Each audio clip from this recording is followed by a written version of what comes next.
দাইল বনাই আছোঁ। দাইল, কাঠ আলু আৰু এয়া ওলকবি। এতিয়া মই ইয়াত টেঙামৰা গুটি দি দিম। মোৰ প্ৰায় হৈছেই, অকণমান আৰু উতল অহাৰ পাছত মই ধনিয়া দি দিম। মোৰ দাইল হৈ যাব।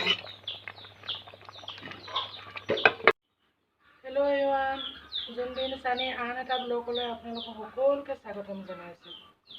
আমাৰ ভালেই, আপোনালোকৰ নিশ্চয় কুশলে আছে। আজি বৰদিনৰ কাৰণে মোৰ ভিউৱাৰ্ছৰ সকলোকে ইউটিউবাৰসকললৈ মই বৰদিনৰ ব্লগ জনালোঁ। মই আজি মোৰ এই ঘৰতে এটা সৰু চৌকা আছে, চৌকাতে আজি মই ভাত ৰান্ধিছোঁ। সেয়ে আপোনালোকক বোলো অলপ দেখাওঁ। মই এয়া আজি মাছ বনাইছোঁ। মাছৰ লগত কৰদৈ ৰেচিপি এটা দিম বুলি ভাবিছোঁ। এতিয়া মই দাইল বনাইছোঁ। দাইল হৈছে আৰু টেঙামৰা গুটি হৈছিলে। মই এতিয়া ইয়াত ধনিয়া দি দিম। তাৰপৰা মোৰ দাইল হৈ যাব। ইয়াৰ পাছত মই মাছ ফ্ৰাই কৰি লওঁ। আপোনালোকে কাঠআলু নিশ্চয় খায়। কাঠআলু কিন্তু মাঘৰ বিহু আগে আগে খায়, নহ'লে মাঘৰ বিহুতো খায়। কাঠআলুটো খাবলৈ খুব ভাল লাগে। আপোনালোকে খাবচোন। এয়া মোৰ দাইল হৈ গ'ল। মূৰকেইটা ফ্ৰাই কৰিছিলোঁ। এতিয়া মই এই মাছৰ মূৰকেইটা কাঢ়ি লওঁ।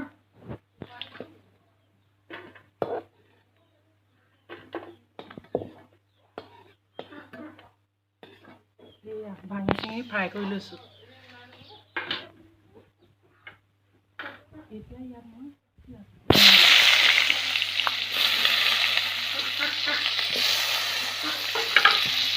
চাই থাকক ভিডিঅ'টো। মই মাছৰ মোৰ কিহৰ লগত বনাওঁ।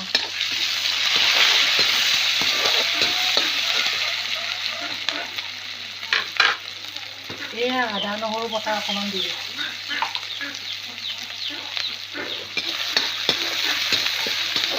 নিমখ দিলোঁ। তৰকাৰী যিমান অনুমানত দিব আপোনালোকে। এয়া হালধি দিলোঁ।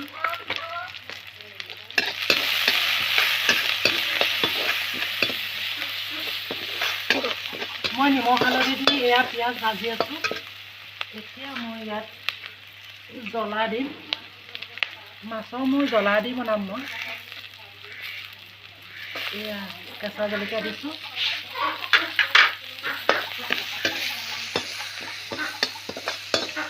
এয়া পিঁয়াজখিনি সিজিছে আৰু মই বৰ বেছিকৈ একেবাৰে পিঁয়াজখিনি ফ্ৰাই হ'বলৈ নিদিওঁ। এতিয়া এয়া মই মাৰ ঘৰৰ পৰা যে ঘিউ কচু আনিছিলোঁ, ঘিউ কচুখিনি কাটি মই শুকুৱালোঁ। এতিয়া এই মাছৰ মূৰ লগত মই বনাম। ইয়াত মই দি দিম।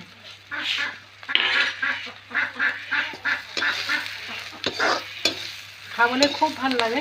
আপোনালোকে বনাই খাবচোন। মই ঘিউ কচু অন্য এটা ৰেচিপি আপোনালোকক অন্য দিনাখন দিম। আজি মই মাছৰ মূৰৰ লগত এই ৰেচিপিটো দিম। জুইটো কমাই থ'ব, কম জুইত বনাব লাগে। মই এতিয়া ঢাকনে ঢাকি দিম। এয়া মই পুনৰ চাবলৈ লৈছোঁ। এয়া কচু হেৰিটো মই এতিয়া অকণমান পানী দিম। এয়া পানী অকণমান দিছোঁ।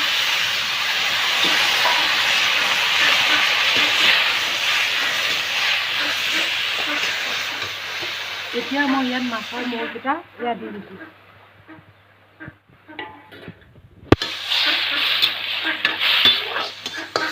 মই আৰু অকণমান পানী দিম।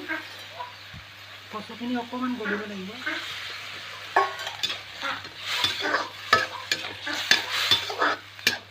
জুইত বনাইছোঁ যে সেইকাৰণে খুব ভাল লাগিছে। জুইত বনোৱা খোৱাৰ টেষ্টিটো বহুত বেলেগ। মই মাজে মাজে এই জুইত বনাওঁ। আগতেতো মাহঁতে জুইতে বনাই, সেইকাৰণে খাই খুব ভাল পাওঁ। এতিয়া সেইকাৰণে ঘৰতে সৰু চৌকা এটা বনাই লৈছোঁ। তাতে ঠাণ্ডা দিন যে জুই তাপটো পালেও বহুত ভাল লাগে। এয়া পুনৰ ঢাকি দিছোঁ। পুনৰ এইখিনি চাবলৈ লৈছোঁ। বৰ ধুনীয়া টেষ্টি বনাইছে। বেঙেনাৰ লগত ভাজিলে যেনেকুৱা হয় তেনেকুৱাই কালাৰ দিছে, কিন্তু বৰ ধুনীয়া লাগিছে। খাবলৈ বহুত মজা হ'ব চাগে। আপোনালোকে বনাই খাবচোন।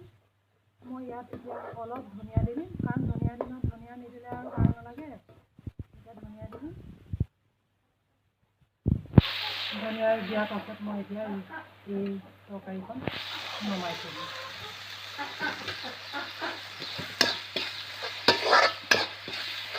এয়া মোৰ হৈ গ'ল। এতিয়া মই এইখন নমাই মই এতিয়া মাছৰ লগত কৰ্দৈ বনাম। আপোনালোকে চাই যাব ভিডিঅ'টো। এয়া মোৰ হৈ গ'ল।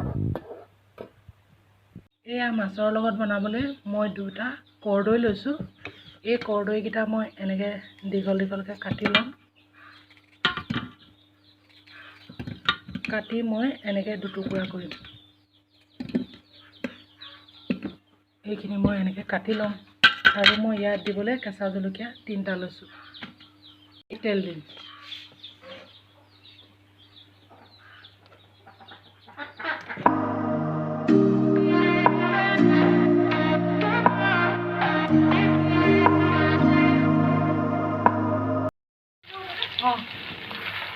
এয়া মই পিঁয়াজ আৰু জলকীয়া ভাজিছোঁ। এয়া মই আলু পিটিকা কৰিম। আপোনালোকে চাই যাব। খাবলৈ খুব ভাল লাগে এনেকৈ জলকীয়া, শুকান জলকীয়া এনেকৈ ভাজি আৰু পিঁয়াজ ভাজি। মোৰ এইখিনি এতিয়া হৈ গ'ল। চবেইটো আলু পিটিকাত কেঁচা পিঁয়াজ দিয়ে খায়। এনেকৈ পিঁয়াজটো ভাজি আপোনালোকে খাই চাবচোন, খুব ধুনীয়া লাগে। দি দিছোঁ।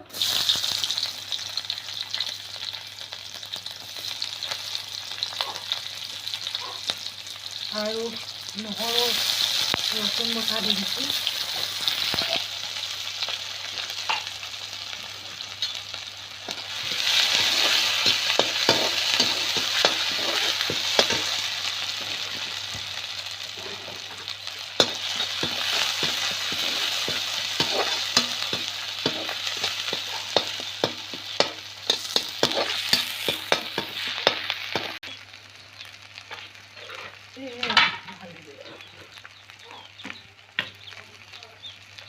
এইখিনি ভাজ কৰাৰ পাছত মই এতিয়া ইয়াত হালধি দিম।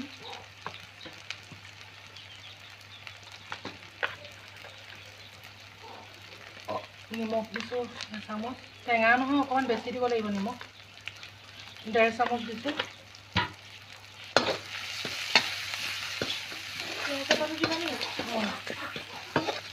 এতিয়া কৰ্দৈখিনি দি দিম। এতিয়া ইয়াত মই কৰ্দৈ কেইটুকুৰা দি দিম।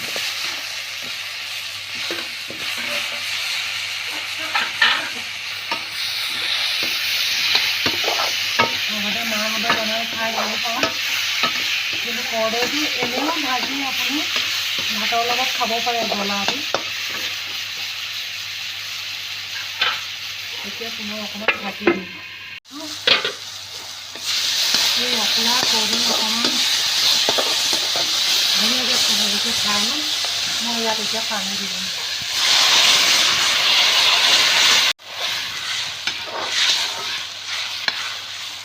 জুইটো অকণমান বেছি হৈছে, কমাই দিছোঁ। আৰু অলপ পানী দি দিম মই। এতিয়া পুনৰ উতলিবলৈ দিম। ধনিয়া আৰু পালেং পাত 2 খিলা আৰু লাই পাত 2 খিলা, এয়া আলু আৰু ভজা পিঁয়াজটো দেখাইছিলোঁ, আৰু এয়া মাছ এপিচ দি মই এতিয়া এয়া পিটিকা বনাম। এয়া চাবলৈ লৈছোঁ, পুৰা ধুনীয়াকৈ উতলিছে। কৰ্দৈখিনি অকণ বেছি ফ্ৰাই হ'ল কাৰণে গন্ধটো খুব ধুনীয়া ওলাইছে। এতিয়া ইয়াত মই মাছ কেইপিচ দি দিম।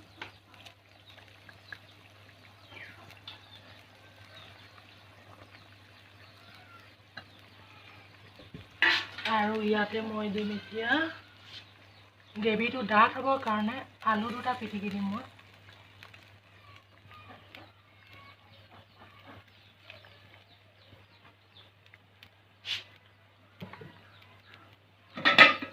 পুনৰ উতলিবলৈ দিম।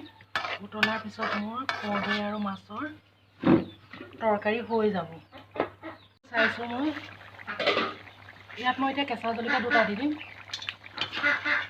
এয়া হৈছে আৰু অলপ হোৱাৰ পাছতে গ্ৰেভিটো অকণমান ডাঠ হ'লে মই নমাই থৈ দিম। জ্বলা হ'লে অলপ ভালো লাগে, টেঙা জ্বলা চোকা এই গোটেইকেইটা মিলাই খাবলৈ কিন্তু খুব ভাল লাগে কৰ্দৈ এই মাছৰ তৰকাৰীখন। ঢাকি দিছোঁ পুনৰ। মাছৰ তৰকাৰীখন খাবলৈ লৈছোঁ। এইয়া ধুনীয়াকৈ হৈ গ'ল দেখিছেনে? গ্ৰেভি খুব ধুনীয়া হৈছে। এতিয়া মই ইয়াত ধনিয়া দিওঁ, অলপমান দিছোঁ, বেছি দিয়া নাই। এয়া মোৰ মাছৰ তৰকাৰী হৈ গ'ল। এইখন থালি আজি মই বনালোঁ। এয়া মাছ আৰু কৰ্দৈ, এয়া কাঠআলু ওলকবি আৰু দাইল, আৰু এয়া পিঁয়াজ আৰু জ্বলা ভাজি পালেং পাত লাই পাত দি আলু পিটিকা আৰু মাছ ফ্ৰাই কৰা। এয়া ঘিউ কচু আৰু মাছৰ মূৰ দি বনাইছিলোঁ। আৰু এয়া সৰু বিলাহী চেংমৰা আচাৰ, আপোনালোকক মই দেখাইছিলোঁ ভিডিঅ'ত। এয়া আচাৰ, এয়া ভাত, এয়া টেঙা, এয়া জ্বলা। আমি তেতিয়াহ'লে এই ভাত খাই লওঁ। আৰু আজি মই এইখন থালি আগবঢ়ালোঁ আপোনালোকলৈ, আৰু আমিও খাওঁ। আৰু আজি ভিডিঅ'টো মই ইমানতে সামৰিলোঁ।